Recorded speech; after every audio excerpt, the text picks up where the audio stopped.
비트코인으로 수백억을 벌었다는 얘기, 한 번쯤은 이런 토픽 들어보셨죠? 세계적으로 잘 알려진 화폐인데 대충 들어만 받고 자세히는 몰라요. 누가? 어떻게? 왜 만들었는지요. 2021 포브스지 선정 가장 잘생긴 유튜버 1위, 이유, 뭐 이런 드립 들어보셨죠? 미국의 포브스지가 갖는 공신력에 빗댄 드립인데요. 포브스, 뉴스위크, IT 잡지인 와이어드 등 이름만 들어도 쟁쟁한 많은 매체에서 비트코인의 창시자는 누구인가에 대한 저널을 다뤘어요. 거기서 꾸준히 언급되던 게 사토시 나카모토입니다. 문제는 그의 출생부터 삶 전반에 이르는 흔적이 없어요. 이름부터 가명으로 추정되고 있고 때문에 출생부터 국적까지 사실관계가 확인되지 않고 있어요. 베일에 쌓여진 인물이죠. 우선 사토시 나카모토가 비트코인의 창시 주축에 있다는 건 사실이에요. 비트코인을 최초로 공개했던 소스포지에서 사토시 나카모토란 이름으로 비트코인의 최초 버전이 공개된 사실이 있어요. 문제는 미국의 천재적 보안 전문가 다니엘 카민스키와 라줄로 하니츠가 사토시 나카모토라는 인물 자체에 의구심을 표했습니다. 혼자 구축했다기엔 비트코인의 코드가 너무 방대했고 완성도도 높았다고요. 사토시가 개인이라면 인간의 범주 바뀐 천재고 그게 아니라면 팀으로 구성됐을 확률이 높다고 해요. 덕분에 사토시 나카모토를 이런 짤로 표현하기도 합니다.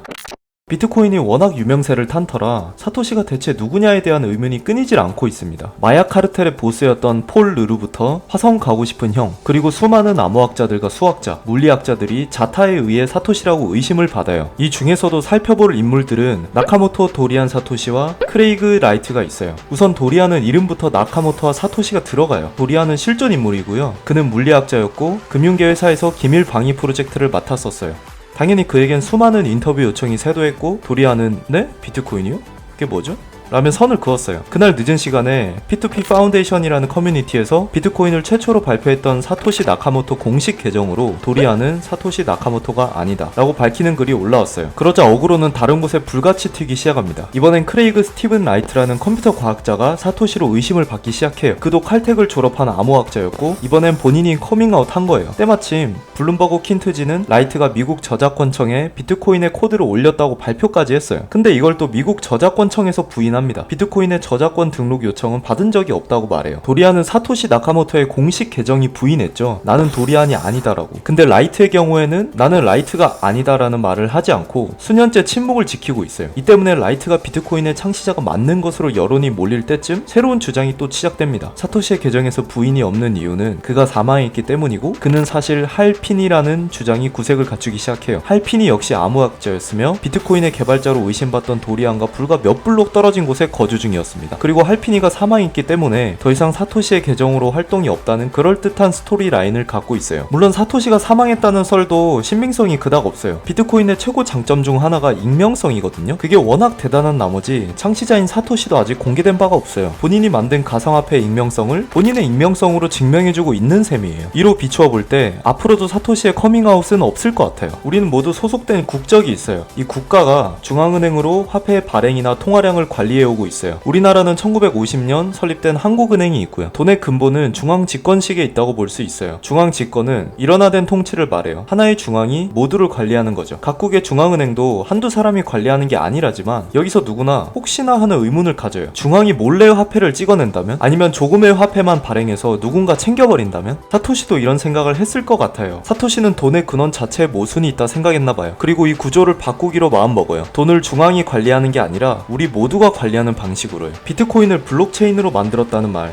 한 번쯤은 다들 들어보셨죠? 이 블록체인이라는 기술을 사토시가 만들었어요. 비트코인에 이 기술을 써야 했거든요. 블록체인의 개념은 간단해요. 사람 A, B, C, 화성갈형이 있다고 가정해볼게요. 모든 사람은 약간은 귀요미한 블록을 들고 있어요. 이 블록에는 모든 사람들에 대한 장고가 적혀 있고요. 여기서 사람 A가 갑자기 화성에 따라가고 싶어져서 억만장자가 되기로 결심해요. 본인의 블록에 있는 본인의 장고를 100조로 수정해버려요. 그리고 화성갈형에게 제안합니다. 형, 10조 줄게. 나도 데려가줘. 그런데 블록에 연결돼 있는 체인이 판단을 해요. 다른 모든 블록들에서는 A의 잔액이 10원이라는데?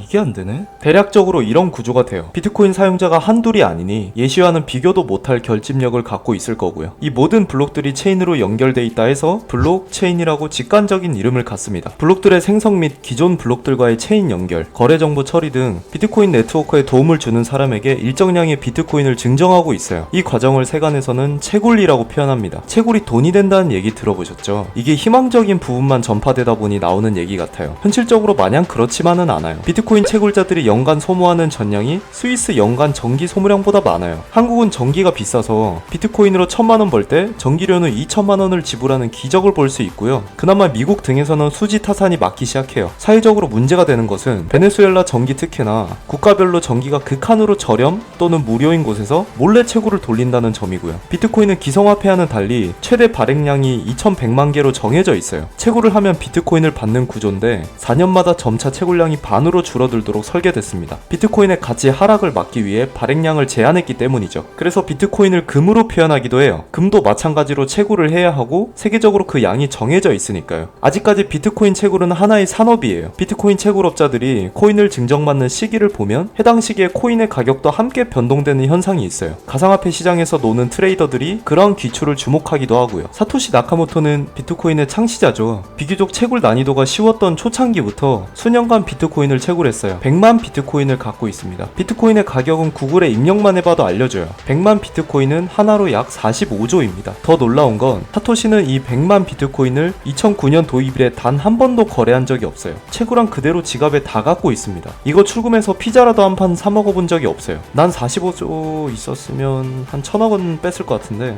이게 시사하는 바가 크죠. 본인이 만든 비트코인에 대해 대단히 낙관적이란 뜻입니다. 뭐야? 더 오르나? 왜 안 팔지? 이런 생각들을 하게 만들어요. 비트코인 커뮤니티에서는 사토시가 코인을 팔아버리는 순간 비트코인 시가총액 850조가 증발할 것이라는 농담도 있어요. 옆집 화성 가고 싶은 형 농담에도 투자자들 정신이 나가버리고 있고요. 오늘날 비트코인에 많은 지구인들의 감정이 오락가락하고 있어요. 무형의 상품의 감정 소비가 가장 극심한 시기가 아닌가 싶습니다. 이 그래프 파란 거 보면 내려가나 보다 할 게 아니라 누군가는 한강에 경치 좋은 대게 알아보고 그런다니까? 만국 공통 현상이긴 한데 그중에 에서도 유독 한국에서 가상화폐 거래에 대한 관심이 뜨거워요. 누구누구가 비트코인으로 얼마를 벌었다더라 하는 이슈가 피곤한 사회에서 불로소득이라는 한 줄기 빛을 보는 것만 같죠. 그런데요, 정작 세계 시장에서는 잘 통화되지 않는 비주류 코인들 있죠. 이런 애들이 한국에서만 시세가 비싼 거 아세요? 이게 왜 그럴까요? 투자가 아닌 투기가 유행하기 때문이에요. 대중들이 출처도 명확히 모르는 코인에 돈을 박아요. 일단 받고 그 다음 두 손을 모아 기도해요. 다들 없으시던 종교마저 생겨나고 있습니다. 이게 도박하려고 만든 게 아닌데 오용되고 있는 그런 지표가 보여요. 아무쪼록 구독자님들께서는 건강한 투자 생활 되시길 바라며 오늘 영상 마치겠습니다. 이상 이후의 인포도우였습니다.